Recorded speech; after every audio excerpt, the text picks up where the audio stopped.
Okay, good morning once again. Welcome back to the video lecture. So we are on the accounting ratio, page number 4.64, illustration number 98, and we are doing the profitability ratio. I have already made the lecture theory part of profitability ratio, जिसमें हमने gross profit की theory discuss की है. Now we are covering the practical questions. So question is given to us. Revenue from operation, जिसे हम net sales भी बोल सकते हैं, और ग्रॉस प्रॉफिट हमको 2 साल का दिया है, 2019 और 2020 का. रेवेन्यू फ्रॉम ऑपरेशन 1,60,000 2019 के एंड में और 2020 में 2 लाख रुपीज. Gross profit 40,000 60,000. चलिए, क्वेश्चन ने आपसे पूछा है कि आप gross profit ratio find out करके बताएं. तो what is the ratio of gross profit? तो ग्रॉस प्रॉफिट रेशियो होता है gross profit divide bye revenue from operation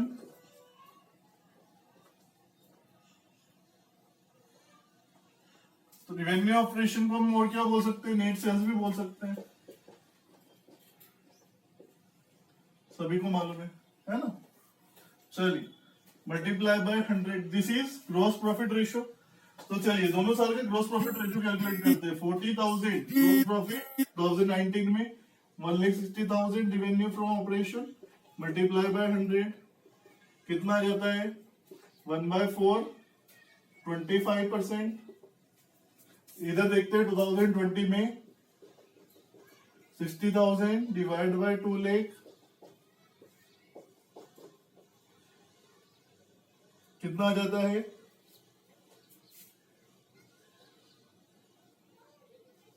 30%. सो काफी सिंपल क्वेश्चन था. धीरे धीरे जैसे बढ़ेंगे लेवल बढ़ेगा. चलती है. Okay, now we are moving toward the illustration number 99.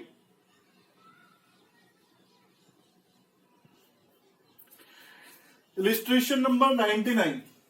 Illustration number 99 given in book. अच्छा, क्या क्वेश्चन है इस बार हमारे पास में? हमको रिवेन्यू फ्रॉम ऑपरेशन दिया है और ग्रॉस प्रॉफिट कितना बोला है कि 25% ऑन कॉस्ट अवेलेबल. कि जो हमारा ग्रॉस प्रॉफिट है वो कितना है? 25% ऑफ द कॉस्ट. तो इसको कैसे करेंगे?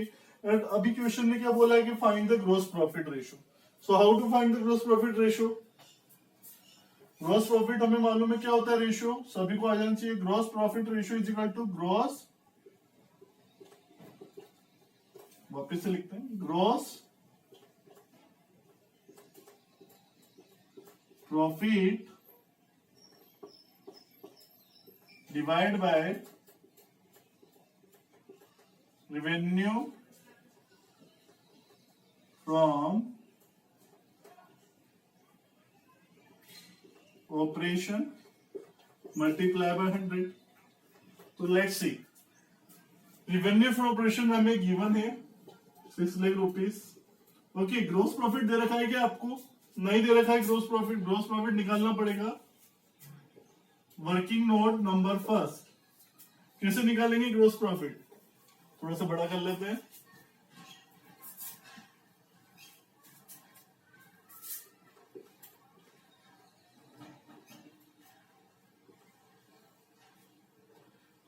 Working note number 1 gross profit के लिए. अच्छा, ग्रॉस प्रॉफिट निकालने के लिए क्लू जरूर दिया है क्वेश्चन ने. क्या दिया है कि 25% ऑफ द कॉस्ट. तो चलिए, कॉस्ट में प्रॉफिट जुड़ता है तो क्या आती है? सेल वैल्यू आ जाती है. कॉस्ट कितना? देखो, प्रॉफिट कितना बोला है? 25. अच्छा देखो, 25% किसका? कॉस्ट का. तो कॉस्ट को जो भी पीछे लिखा हुआ था ना उसको एज्यूम करना है. तो हमको क्या करना है? 25% ऑफ कॉस्ट है तो कॉस्ट को 100 एज्यूम करेंगे. ठीक है, 25% ऑफ कॉस्ट देख लो. तो कॉस्ट कितनी? 100 है. तो प्रॉफिट कितना होगा? 25%. सेल क्वेश्चन ने ही दिया है हमें 25% ऑफ कॉस्ट. तो ये कॉस्ट 100 है तो प्रॉफिट कितना? 25% है ना. तो सेल वैल्यू कितनी आ जाएगी? इनको प्लस करेंगे तो 125. अच्छा, हमें क्या दे रखी है? हमें रिवेन्यू फ्रॉम ऑपरेशन, इसे नेट सेल्स भी बोलते हैं. तो हमें क्या सेल वैल्यू दे रखी है? 6 लाख सेल वैल्यू. तब देखो 6 लाख सेल वैल्यू किसके बराबर है? 125 के बराबर है. और हमें क्या निकालना है, ग्रोस प्रॉफिट निकालना है, मतलब ये 25 निकालना है। तो इसे निकालने के लिए क्या करेंगे, डायरेक्ट मल्टीप्लाई बाय 25 कर देते हैं, है ना। तो 25 1 जा 25, 25 5 जा 125, है ना। 5 6 5 12 जा 60, 1,20,000। तो ग्रोस प्रॉफिट कितना आ गया हमारा, 1,20,000। कैसे आया ये भी बताना पड़ेगा, वर्किंग नोट 1 के द्वारा है ना। This is very essential, additional marks मिलेंगे आपको। चलिए देखते हैं, मल्टीप्लाई बाय 100, 0 से 0 कैंसल, है ना।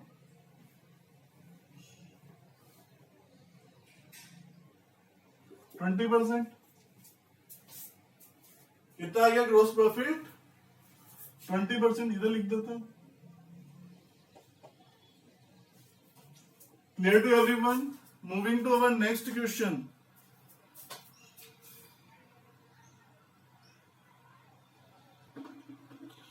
Illustration number 100। चलिए, क्वेश्चन ने इस बार आपको क्या दिया है, केस सेल्स दिए। क्वेश्चन ने काफी इंफॉर्मेशन दिया आपको। एक तो केस सेल्स दिए, केस सेल भी आपको डायरेक्टली बताया नहीं कि कितनी है। टोटल जो सेल्स होगी ना उसका 25% होगा, है ना। परचेज आपको दिया है, उधार सेल, क्रेडिट सेल्स आपको दी है। सेल्स के मतलब दो पार्ट कर दिए, केस सेल और क्रेडिट सेल्स, दोनों मिला के टोटल सेल्स, ठीक है। और आपको एडिशनल इंफॉर्मेशन दी है कि जो क्लोजिंग स्टॉक है वो ओपनिंग स्टॉक से कितना ज्यादा है, ओपनिंग स्टॉक से कितना ज्यादा है, 50,000 रुपीज। और आपको बताना है कि ग्रोस प्रॉफिट रेशो। तो कैसे निकालेंगे, let's see. Gross profit ratio क्या होता है, gross profit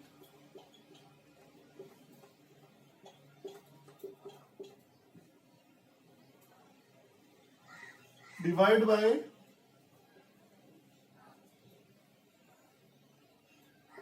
revenue from operation, जिसे आप नेट सेल्स भी बोल सकते हो। क्या बोल सकते हो, नेट सेल्स, ठीक है। चलिए सबसे पहले देखते हैं क्या ग्रोस प्रॉफिट हमारे पास है क्या। ग्रोस प्रॉफिट हमारे पास में नहीं है, मतलब निकालना पड़ेगा वर्किंग नोट बना के। रिवेन्यू फ्रॉम ऑपरेशन या फिर नेट सेल्स, नेट सेल्स दे रखी है क्या, सेल्स तो दे रखी है क्रेडिट वाली, पर केस सेल्स नहीं दे रखी है। तो पहले सबसे पहले सेल्स निकालना पड़ेगी, revenue from sales, total sales निकालना पड़ेगी, इसे भी निकालना पड़ेगा। हमको दोनों ही चीजें मिसिंग है। चलिए तो निकालते हैं। सबसे पहले वर्किंग नोट नंबर 1। सबसे पहले ये समझ में आना चाहिए कि हमको करना क्या है। हमारे पास में ग्रोस प्रॉफिट भी नहीं है और revenue from operation net sales भी नहीं है, तो हम दोनों को निकालना है। तो कैसे निकालेंगे, सबसे पहले दिमाग में पोर्टफोलियो बनना चाहिए। क्वेश्चन ने हमको क्या है, सेल्स की मिसिंग इंफॉर्मेशन दे रखी है। तो अब सबसे पहले टोटल सेल्स निकालते हैं। टोटल सेल्स कैसे निकाल सकते हैं, चलिए देखते हैं। एज्यूम करते हैं नेट सेल्स कितनी, एक्स मान लेते हैं नेट सेल्स को, है ना। चलिए तो क्रेडिट सेल्स कितनी है आपकी, देखो टोटल सेल्स जो होती है, सेल्स आपको सभी को मालूम है, cash sale plus credit sale is equal to कितना होता है, ये टोटल सेल, है ना। तो अभी क्या है, अब टोटल सेल में से हम माइनस करते हैं क्या, सेल्स रिटर्न। तो क्या आ जाता है, टोटल सेल्स में से सेल्स रिटर्न माइनस करते हैं तो क्या आ जाता है, नेट सेल्स आ जाता है। तो इस केस में क्या है, हमारे पास में सेल्स रिटर्न की तो कोई इंफॉर्मेशन दे ही नहीं रखी है, तो हम क्या मानेंगे, ये जो टोटल सेल्स है ना इसको ही हम नेट मान के करें, है ना। ये टोटल सेल्स को हम क्या नेट सेल्स मान लें, ये बात ध्यान रखना सभी। चलिए तो क्रेडिट सेल्स कितनी दे रखी है आपको, 6 लाख दे रखी है। केस सेल्स कितनी दे रखी है? 25% ऑफ टोटल सेल्स। अच्छा, टोटल सेल्स, ये जो टोटल सेल है ना, इसकी 25% केस सेल है, तो इसको निकालना तो इसे हो ही नहीं सकता, तो इसको क्या बनना पड़ेगा? एक्स मानना पड़ेगा। तो टोटल सेल्स को एक्स मानते हैं तो केस सेल कितनी आ जाती है? ये टोटल सेल्स है, टोटल सेल्स की 25% कितना आ जाता है? चलिए थोड़ा सा इधर कैलकुलेशन करते हैं। x मल्टीप्लाई बाय 25%, तो एक 25 कट गया 4, तो कितना जाता है? x बाय 4 कितना आ जाएगा? वापस लिख देते हैं इधर, कैसे आया ये भी देख लेते हैं, है ना।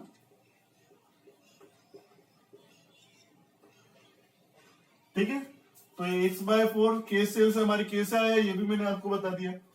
चलिए अगर इसे सोल्व करते हैं, इसे सोल्व करते हैं, है ना, तो किधर आ जाएगा? x बाय 4, इस x को इधर ले लेते हैं, minus x is equal to कितना आ जाएगा? 6 लाख, ये माइनस में आ जाएगा, है ना। चलिए तो इसका एलसीएम लेंगे तो कितना आ जाएगा?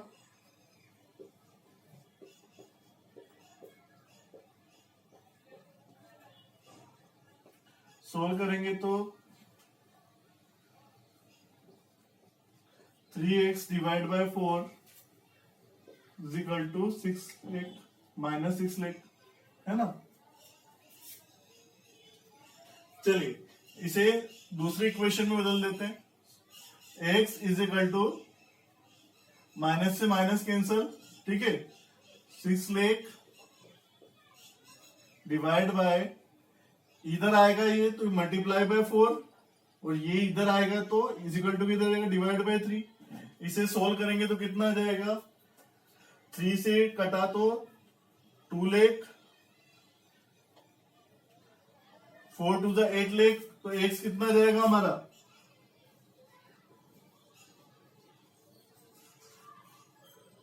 x आ जाएगा 8 लाख, ठीक है। तो x क्या है? ये हमारा टोटल सेल है, यहां भी टोटल सेल से लिख देते हैं, ठीक है, क्योंकि तो x क्या है? टोटल सेल से टोटल सेल्स कितनी आ गई हमारी? 8 लाख की है, और टोटल सेल्स को ही हम क्या बोलेंगे? इधर हमारे पास कोई सेल्स रिटर्न तो है नहीं, तो ये क्या है? नेट सेल्स है, ठीक है। तो ये हमारे पास में क्या आ गया? नेट सेल्स आ गई कितनी? 8 लाख रुपीस, ठीक है। अब हमें निकालना है ग्रॉस प्रॉफिट। ग्रॉस प्रॉफिट दे रखा है क्या हमें? नहीं। तो ग्रॉस प्रॉफिट निकालने के लिए क्या करना पड़ेगा? देखते हैं। Working note number 2। अच्छा, ये कैसे आया 8 lakh? Working note number first के द्वारा आया, ये आपको बताना पड़ेगा, है ना। अच्छा देखते हैं, सभी को ट्रेडिंग अकाउंट बनाना आता है? ट्रेडिंग अकाउंट में सबसे पहले लिखा आता है ओपनिंग स्टॉक, ओपनिंग स्टॉक, उसके बाद आता है टू परचेज, इधर आ जाता है नेट सेल्स, इधर की साइड आ जाता है क्लोजिंग स्टॉक,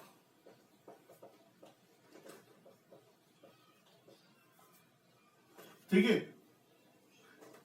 इधर आ जाता है डायरेक्ट एक्सपेंसेस, और फिर निकल आता है, क्या निकल आता है? Gross profit. इसका टोटल करते हैं, सॉरी, तो this is the format of trading account, है ना। ग्रॉस प्रॉफिट निकालने की प्रोसेस होती है, इनका टोटल करके इसमें से माइनस करते हैं तो क्या निकल आता है? ग्रॉस प्रॉफिट निकल आता है। चलिए, और यही हमें ग्रॉस प्रॉफिट हमें निकालना है। अच्छा देखो, क्वेश्चन ने कुछ इन्फॉर्मेशन दी है हमने को, क्वेश्चन ने इन्फॉर्मेशन दी है, परचेज दे रखा है 6,90,000, है ना। अच्छा, एक और इन्फॉर्मेशन दी है क्वेश्चन ने कि जो आपका क्लोजिंग स्टॉक है ओपनिंग स्टॉक से 50,000 रुपए ज्यादा है। मतलब मान लो अगर ओपनिंग स्टॉक आपका 100 है या 1 रुपीज है, 100 रुपीज है, तो क्लोजिंग स्टॉक कितना होगा? 50,000 रुपये ज्यादा होगा, 50,100 रुपीज होगा। एज्यूम करके बात कर रहे हैं कि अगर ये 1,000 है ओपनिंग स्टॉक, तो क्लोजिंग स्टॉक कितना होगा? 51,000 होगा। मतलब किसी भी हालत में 50,000 रुपए से ज्यादा होगा। तो हम क्या मान लेते हैं? तो हमारा ओपनिंग स्टॉक 0 है, तो क्लोजिंग स्टॉक कितना होगा? 50,000 रुपीज, है ना। डायरेक्ट एक्सपेंसेस कुछ नहीं दे रखी है, 0 मानेंगे। नेट सेल्स कितनी दे रखी है? अभी निकाली हमने, 8 लाख रुपीज।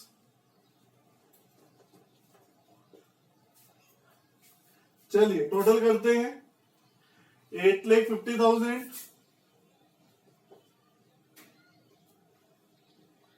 8,50,000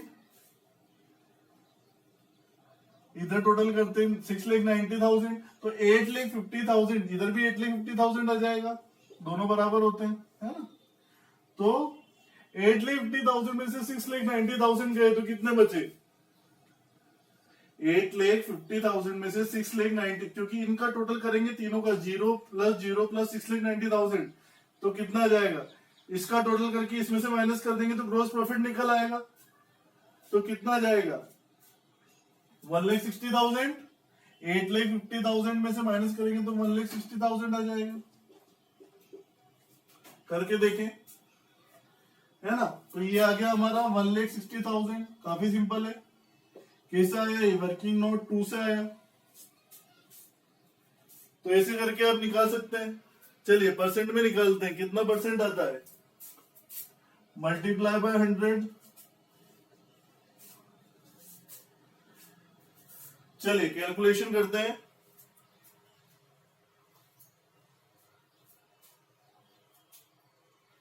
ट्रिपल जीरो, 0 से 0 कटे,